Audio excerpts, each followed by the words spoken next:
One of my big fears in recent years, ever since I started writing professional level computer games, let me see if there's something I can demonstrate while I talk.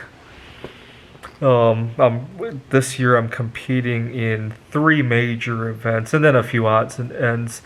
I'm writing Dots and Boxes. That's a combinatorial game. There's another combinatorial game that I competed in last year that I hope to do again, Clobber, and obviously the backgammon that I showed you guys a few days ago.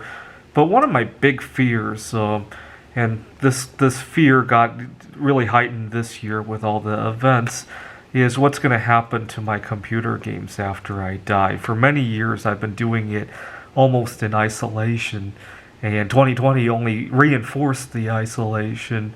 And so I made it a goal to publish a paper about these three games because they really highlighted most of the discoveries that I had made earlier this year. And so finally, I submit all three of those papers for review, and I'm pretty confident the one on backgammon is going to get accepted.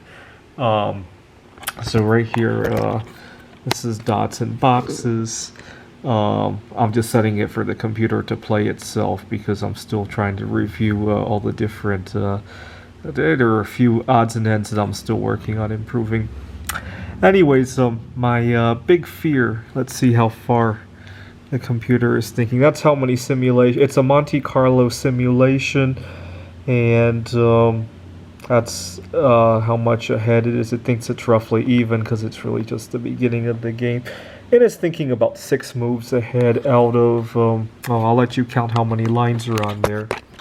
And so as soon as I sent in those 3 papers for review, I felt a huge wave of relief. I felt like I could leave the earth and I wouldn't be too upset anymore. Earlier this year, I think at the peak, in Seattle, every 5 minutes somebody was dying of COVID-19. And obviously there's other deaths, right? There were people who were committing suicide out of despair. There were people who were overdosing.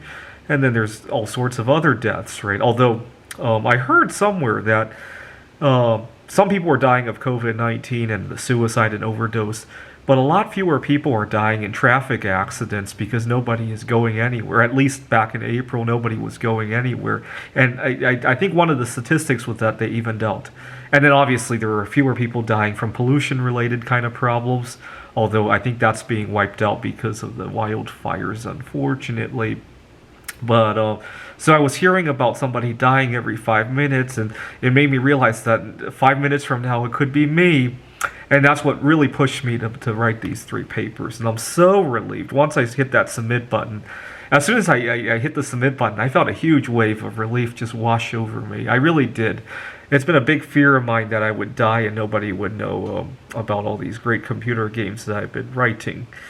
I really cringe when I talk to people and they talk about the long term, right? When people talk about why we need to deal with COVID-19 the way we're dealing with it for the sake of the long term, I really cringe because people think about the long term as in like, okay, what's going to happen when they retire, right?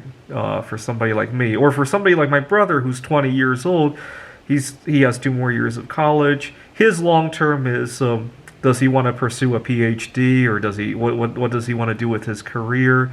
Maybe getting married, maybe having children. See, that's not what I think is a long-term event. Those are very short-term events. The long-term event is what people remember me as after I'm gone, right? I really cringe when people say long-term to mean things that happen in their lifetime. That's a very short-term goal. Anyways, I'm relieved that it's out there, and I feel like I wouldn't be too upset if I found out that I only had a few hours to live. Thanks for watching.